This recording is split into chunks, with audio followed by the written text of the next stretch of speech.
Welcome back to the year 1987 as we continue our look at the SilverHawks toy line by Kenner. Last time we took a look at the SilverHawks Commander Stargazer and his companion Slybird. This time we're headed back to the intergalactic mob to check out their shape-shifting hitman Mo-Lec-U-Lar and his companion Vulture here on KREED'S collection.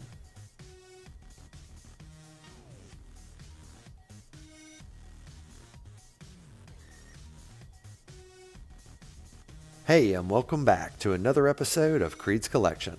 My name is KREED, and today we're taking a look at Mo-Lec-U-Lar from the 1987 SilverHawks toy line by Kenner. Mo-Lec-U-Lar is the evil, shape-shifting hitman of Mon Star's intergalactic mob. He has a molecule theme, and his primary form is a humanoid composed of spheres. He can morph into various forms, as he is a master of disguise, and he has even infiltrated the SilverHawks home base of Hawk Haven. And now that we know a little bit more about Mo-Lec-U-Lar, let's take a closer look. So, right off the bat, I think it's pretty safe to say that Mo-Lec-U-Lar is an incredibly unique and interesting figure. His body is made up of these spheres, as you can see, and they're just kind of all over him, his head, chest, and whatnot. I really love how this guy looks, and as you can see here in the center of his chest, he has this atom symbol, which, by the way, the paint has held up on quite nicely. And in general, I just can't rave enough about how weird this guy is. Not just his color scheme, but just everything about him. His head, the fact that he has this thing in his chest that can flip around like so.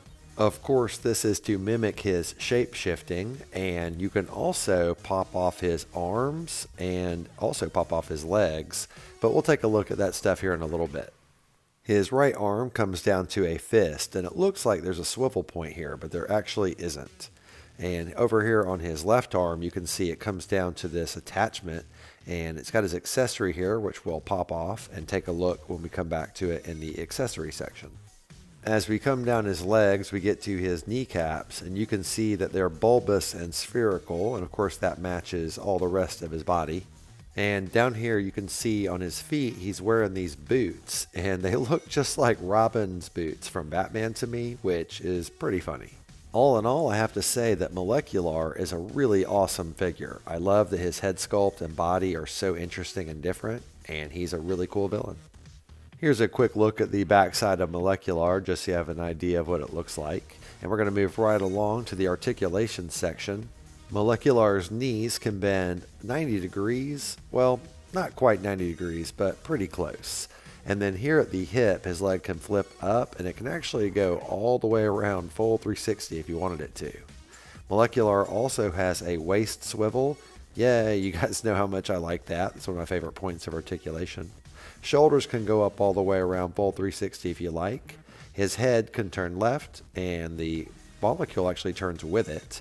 It can also turn right. It can also flip down and all the way around. And that is it. That covers all 9 points of articulation for Mo-Lec-U-Lar. Mo-Lec-U-Lar's first accessory is this wand thing. I'm not sure exactly what it is, maybe a chain of molecules, but basically this plugs into his arm, and then the other side has a port. So basically you can plug it in like so, and it's, I guess, like a thing you can hit somebody with, but you could also plug it into the different ports on them, like here on the front of the atom. And you can also do crazy stuff with him, as I said earlier. So you can pop off his arm, you can put it on the end here, and then stick that into his chest, and he can do like, you know, a crazy molecular punch, which is pretty sweet. You can put him in all kinds of crazy configurations. And I was just thinking that his shape-shifting ability might actually get him into some weird situations. Dude, what are you doing? Ever since Mon Star found out I could take this form, he won't let me leave it, and now he's calling me his little puppy. That is freaking hilarious. This isn't funny at all. If this were happening to you, I would help you. Oh, here he comes. You better run. Oh no, I've got to get out of here. Where's the puppy? Where's the puppy? Come here, puppy. Oh, the puppy. I love the puppy. Oh man, poor Mo-Lec-U-Lar. Anyway, here is his companion bird Vulture. As you can see, he's got the same level of detail in the wings that all the other companion birds have.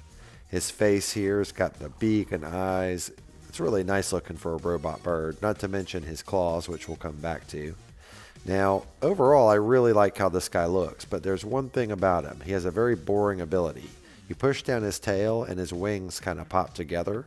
It's a shame they couldn't come up with a more unique feature for him since two of the other birds have the same thing, but his claws, as I mentioned earlier, are amazing because they attach to Mo-Lec-U-Lar's arm really easily, and since he doesn't have any paint on him, you don't have to worry about it scratching off. So he can hold his bird probably better than most of the other figures. Here's a quick look at the copyright information. On the back of Mo-Lec-U-Lar's right leg, it says 1986 Telepix, and then underneath the tail of Vulture is 1986 Telepix. And now for our He-Man size comparison. Mo-Lec-U-Lar and He-Man are very similar in height, with Mo-Lec-U-Lar just being a bit shorter. And I have to say that Mo-Lec-U-Lar's gimmick is basically stolen from Modulok from the Masters of the Universe line. Thank you so much for taking the time to watch my toy retrospective for Mo-Lec-U-Lar from the 1987 SilverHawks toy line by Kenner. Whenever I make these videos, I tend to look the figure up on eBay just to see what it goes for now. And whoo, Mo-Lec-U-Lar. He's worth a lot.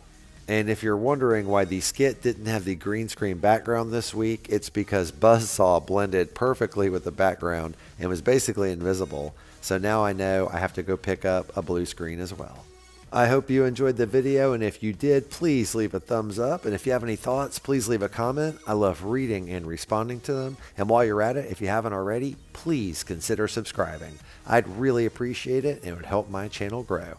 I do a retrospective on a toy from my vintage collection every Wednesday. So hope to see you next week and every week after here on KREED'S Collection.